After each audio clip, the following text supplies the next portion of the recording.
Hello बच्चों, कैसे हो आप लोग। बच्चों, मैं आज आप लोग को सामाजिक विज्ञान का दूसरा पाठ पढ़ाने वाली हूँ। दूसरे पाठ का नाम है आइए नक्शा समझे। इसमें बताया गया कि कैसे नक्शे के द्वारा लोग एक स्थान से दूसरे स्थान पर अच्छे से पहुँच जाते हैं। जहाँ कभी नहीं पहुँचे वहाँ जा सकते हैं। एक प्रदेश से दूसरे प्रदेश तक पहुँच जाते हैं। नक्शा एक स्थान से दूसरे स्थान तक पहुंचने का एक जरिया है। आइए उसके बारे में हम लोग पढ़ते हैं। बहुधा आपने एक जगह से दूसरी जगह यात्रा करते वक्त रास्ते पर कई स्थानों के नाम दूरदर्शक स्तंभ जिसे माइलस्टोन पर पढ़े होंगे। अपने गांव शहर के नज़दीक किसी गांव शहर के बीच आने वाली स्थलों को क्रमांकित करके उनके बीच की दूरी बताइए और नीचे सारणी में विवरण भरिए तथा उस मार्ग का नक्शा दूरी दर्शक गति का नक्शा बनाइए। बहुधा यानी कई बार आप एक जगह से दूसरे जगह जब घूमने के लिए, यात्रा करने के लिए, सफ़र करने के लिए जाते हैं तो आप देखते होंगे कि कई रास्तों पर स्थानों पर स्टोन यानी कि पत्थर लगा रहता है और उस पर लिखा रहता है कि ये स्थान से स्थान की दूरी इतना किलोमीटर है, चाहे किसी शहर में या गांव में। तो उन दोनों के गांव या शहर के बीच के आने वाले दूरी को क्रमांकित यानी क्रम के अनुसार उनके बीच की दूरी देखकर बताना है। और सारणी में जो यहाँ पे बॉक्स बनाया गया है उसमें बाकायदे विवरण भरना है और उसके दूरी कितनी है उन दोनों के बीच की वो बताना है। आइए नीचे पढ़ते हैं। उपर्युक्त विवरण भरने के बाद आपने मार्ग का नक्शा तैयार किया। उसकी मदद से आप अपने गांव तथा दूसरे स्थानों के बीच के अंतर को जान पाएंगे।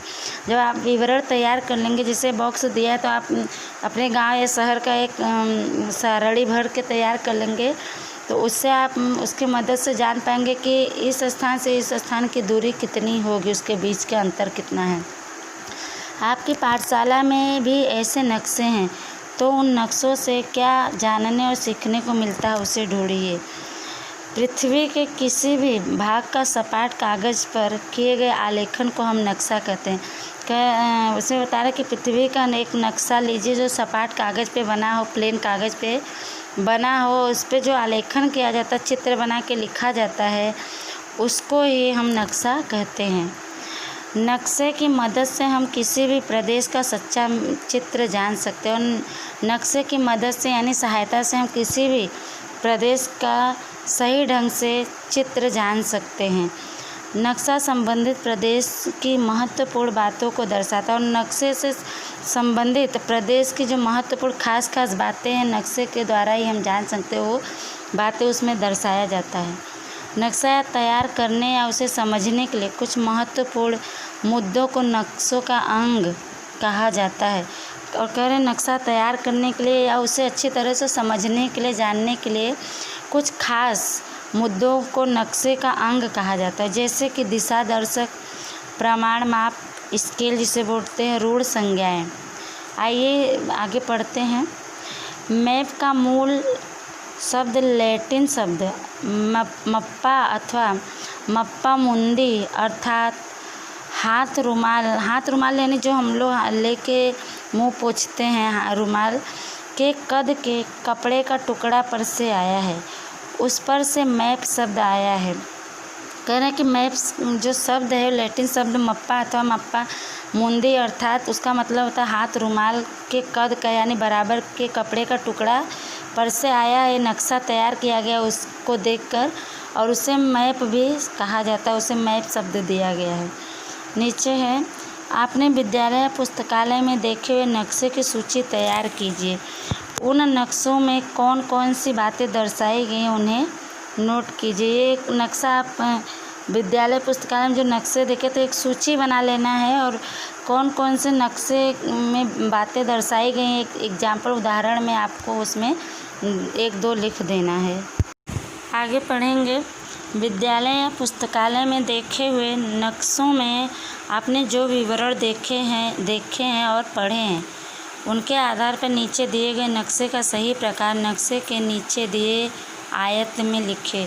इसमें दिया गया जैसे आप अपने विद्यालय या पुस्तकालय में कोई नक्शा देखे हैं तो उसमें किसके बारे में बताया गया, क्या जानकारी दिया गया, तो आपने उसको जो देखा है और पढ़ा उसके आधार पर नीचे जो नक्शा दिया गया है उसका सही प्रकार बॉक्स में यानी जो बनाया गया है बॉक्स आयत उसमें आपको भरना है।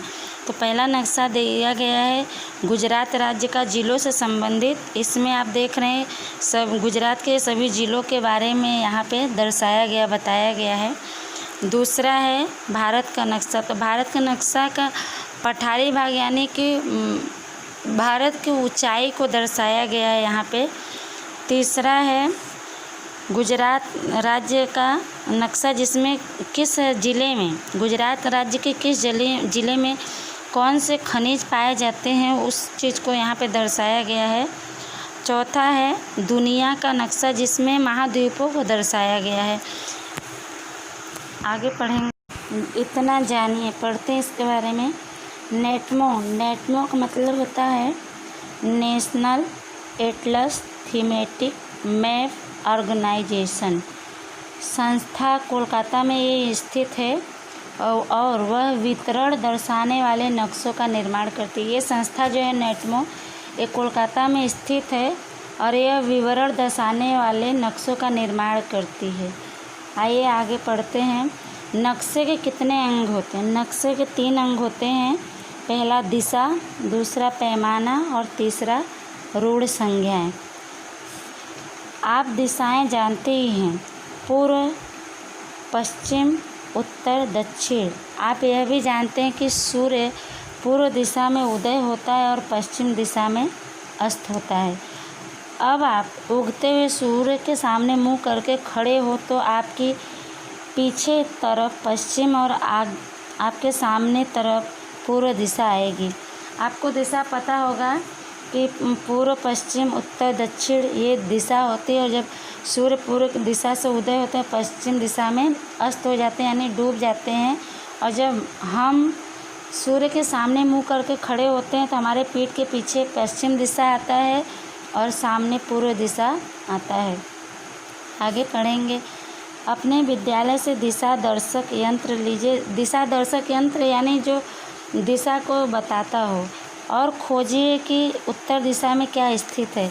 इन चारों दिशाओं का उपयोग करके आपके विद्यालय से गेट, पोस्ट ऑफिस, अस्पताल, पुस्तकालय, नदी, तालाब, पुल आदि किस दिशा में है यह खोजिए। नीचे दिए गए कोष्ठक में से हर स्थल की दिशा लिखिए। इसमें जैसे आपको बताया एक दिशा यंत्र आता है यंत्र, उसको लीजिए और ऐसे लटका दीजिए, उसको देखिए तो आपके यंत्र से आपको पता चलेगा कि आपके विद्यालय का गेट किस दिशा में है, पोस्ट ऑफिस किस दिशा में है, अस्पताल किस दिशा में है, पुस्तकालय, नदी, तालाब, सभी दिशाओं का उससे ज्ञान हो जाता है। और ऐसे करके आप लोग इसको भरिएगा। कितने दिशा जैसे दिया है कि सामान्यतः किसी भी नक्शे के दाईं तरफ उत्तर का निशान होता है जो उत्तर दिशा का दर्शाता है।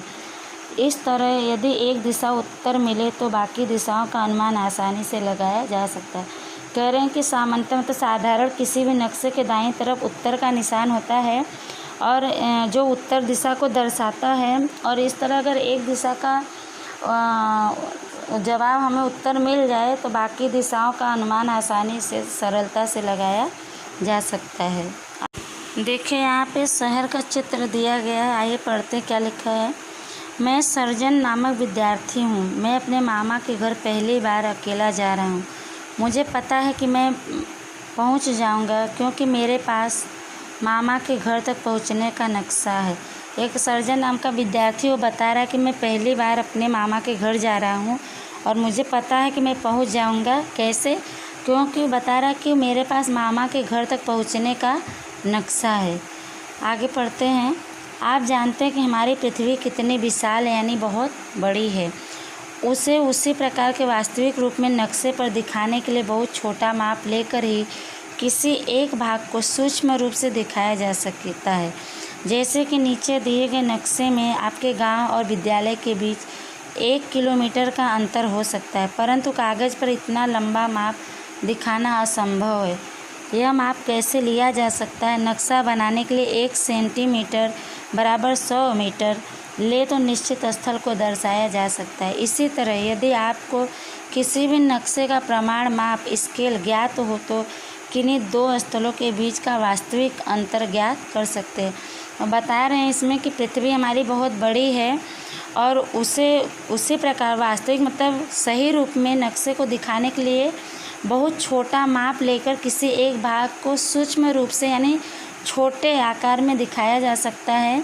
जैसे कि नीचे दिए गए नक्शे, जो गांव का नक्शा है, गांव से विद्यालय के बीच का अंतर 1 किलोमीटर हो सकता है ऐसे अंदाजन। तो परंतु कागज़ पर 1 किलोमीटर दर्शाना मुश्किल होगा, उसको दर्शा नहीं सकते हैं। तो इसे कैसे मापा जा सकता है इसको बताएं कि नक्शा बनाने के लिए 1 सेमी बराबर यानी 100 मीटर लें और निश्चित स्थल, जो निश्चित स्थान है उसको दर्शाया वहाँ का जा सकता है, गांव से विद्यालय की दूरी। इसी तरह यदि आपको किसी भी नक्शे का प्रमाण माप यानी ज्ञात हो, जानकारी हो उसके बारे में, तो किन्हीं 2 स्थानों के बीच का जो वास्तविक यानी सही दूरी हम जान सकते हैं। आगे हम पढ़ेंगे, सामने दिए हुए पन्ने पर नक्शे का प्रमाण माप नीचे दिया हुआ है। उसके अनुसार विद्यालय से पानी की टंकी के अंतर पर है। कितने अंतर पर? मान ले रहे 2 सेमी के अंतर पर है। अगर आप यह ढूंढ सके तो अपने जिला मुख्यालय अथवा तहसील मुख्यालय से नज़दीक के शहर और अपने गांव के बीच का अंतर भी आप बिल्कुल सही तरह से पता लगा पाएंगे। इसके लिए आप डोरी, स्केल और कागज़ का उपयोग कर सकते हैं। इसमें दिया गया कि सामने के पन्ने पर प्रमाण माप में दिया गया है कि आपकी उसके अनुसार जो चित्र दिया गया है उसके अनुसार पानी की टंकी विद्यालय से कितनी दूरी पर है, तो मान लीजिए 2 सेंटीमीटर दूरी पर है। तो अगर इस तरह हम पता कर ले रहे हैं अंतर, तो हम अपने जिला मुख्यालय तथा तहसील मुख्यालय के नज़दीक शहर और गांव के बीच का जो दूरी है उसको हम बहुत अच्छी तरह से जान पाएंगे, उसका पता लगा पाएंगे। और इसके लिए हमें डोरी, स्केल और कागज़ का उपयोग हम कर सकते हैं। आइए पढ़ते हैं। अब आपने विशिष्ट प्रकार के चिन्ह, प्रतीक कहीं न कहीं देखे होंगे। अपने आसपास दिखने वाले चिन्ह या प्रतीक नीचे दर्शाइए। देखिए, हम लोग जाते हैं तो रास्ते में देखते कहीं विद्यालय का प्रतीक चिन्ह लगा रहता है, कहीं पे नदी का चिन्ह लगा रहता है, कहीं पे रेल मार्ग का चिन्ह बनाया रहता है, पोस्ट ऑफिस का चिन्ह बनाया रहता है। ऐसे चिन्हों को यहाँ पे दिखाना है, दर्शाना है। आगे पढ़ेंगे। आप जानते हैं कि आपके गांव या शहर में बहुत सी प्राकृतिक और मानव निर्मित भू आकृतियाँ होंगी। आप उन्हें नक्शे में दिखाने के लिए निश्चित अक्षर, छाया जिसे शेड बोलते हैं, रंग, चित्र और रेखाओं का प्रयोग किया जा सकता है। ऐसी संज्ञाएं कम जगह के उपयोग में भी ज़्यादा जानकारी देती हैं और उनके उपयोग से हम सरलता से नक्शा बना सकते हैं और समझ सकते हैं। हम बता रहे हैं कि आपके गांव या शहर में बहुत से ऐसी चीज़ें जो भगवान के द्वारा बनाई गई, कुछ मनुष्यों के द्वारा भूमि की आकृतियाँ, चित्र बनाए गए हैं, तो उन्हें हम नक्शों के द्वारा दिखाने के लिए उसे अक्षर या शेड यानी छाया, रंग, चित्र और रेखाओं का प्रयोग कर सकते हैं। और ऐसी संज्ञाएं कम जगह के उपयोग में भी ज़्यादा जानकारी देती हैं और उसका उपयोग हम सरलता से बना सकते हैं और समझ भी सकते हैं। आपने देखा ही होगा कि बहुधा पर्यटक हमारे देश में नक्शे के माध्यम से ही भाषा और दिशा न जानते हुए भी आसानी से पर्यटन का आनंद ले सकते हैं। इस तरह नक्शे की भाषा विश्वव्यापी और सर्वमान्य है और ऐसी ही संज्ञाओं और प्रतीकों के उपयोग की अंतर्राष्ट्रीय समझ भी है, जिन्हें नक्शे की रूढ़ संज्ञाएं कहते हैं। और बता रहे हैं कि आप देखेंगे कि बहुत बार ऐसे अनेक पर्यटक जो हमारे देश में नक्शे के ज़रिए से, जो कि भाषा भी नहीं जानते और दिशा भी नहीं जानते, घूमने के लिए आते हैं और यहाँ का आनंद लेते हैं। और इस तरह नक्शा पूरे विश्व में फैला हुआ है और इस नक्शे को सभी मानते हैं। और ऐसे ही संज्ञाओं यानी कि नामों के द्वारा और चिन्हों के द्वारा उपयोग की जाने वाली अंतर्राष्ट्रीय दुनिया के स्थान पर भी है, लोग समझते हैं इसको, जिन्हें नक्शे की रूढ़ संज्ञाएं कहते हैं। आइए आगे पढ़ते हैं। वे नीचे दी गई रूढ़ संज्ञाओं को अपने शिक्षक की मदद से विद्यालय के नक्शे में खोजिए। जो यहाँ पे नक्शा दिया गया है उसके बारे में पढ़ते। विषय वस्तु में देखते हैं पर्वत। रूढ़ संज्ञा या चिन्ह दिया गया है। पर्वत का चिन्ह कैसा होता है? शिखर का चिन्ह, नदी का चिन्ह, पक्का रास्ता, रेल मार्ग, पोस्ट ऑफिस, नक्शे की उत्तर दिशा, जिले की सीमा, सभी के चिन्ह दर्शाए गए यहाँ पे, जो देख के आप लोग को बगल में बनाना है। और इधर दिया गया है विषय वस्तु, राज्य सीमा की, अंतर्राष्ट्रीय सीमा, प्रमाण, माप, पैमाना, देश की राजधानी, राज्य की राजधानी, जिला मुख्यालय, शहर, पुलिस स्टेशन, सभी के अपने अलग अलग चिन्ह दर्शाया गया है, जिसके माध्यम से लोग हर एक चीज़ की पहचान कर सकते हैं। और आइए आगे पढ़ते हैं हम लोग। नक्शे में विभिन्न रंगों द्वारा भौगोलिक बातों को जाना जा सकता है, जैसे कि कत्थई रंग ऊंचाई के लिए, हरा रंग जंगल और वनस्पति के लिए, पीला रंग सपाट मैदान दर्शाने के लिए उपयोग किया जाता है। इसमें बता रहे हैं कि नक्शे में विभिन्न यानी अलग अलग रंगों के द्वारा भौगोलिक बातों को दर्शाया जा सकता है। जैसे कि कत्थई रंग ऊंचाई के लिए बनाया जाता है, हरा रंग जंगल और वनस्पति के लिए होता है, पीला रंग सपाट यानी समतल मैदानों को दर्शाने के लिए उपयोग किया जाता है। अच्छा, आपका ये पाठ आज समाप्त होता है और इसको अच्छे से सुनिएगा और समझिएगा, और इससे संबंधित प्रश्न आप लोग को दिया जाएगा तो उसका उत्तर आप लोग को लिखना है। तब तक के लिए धन्यवाद।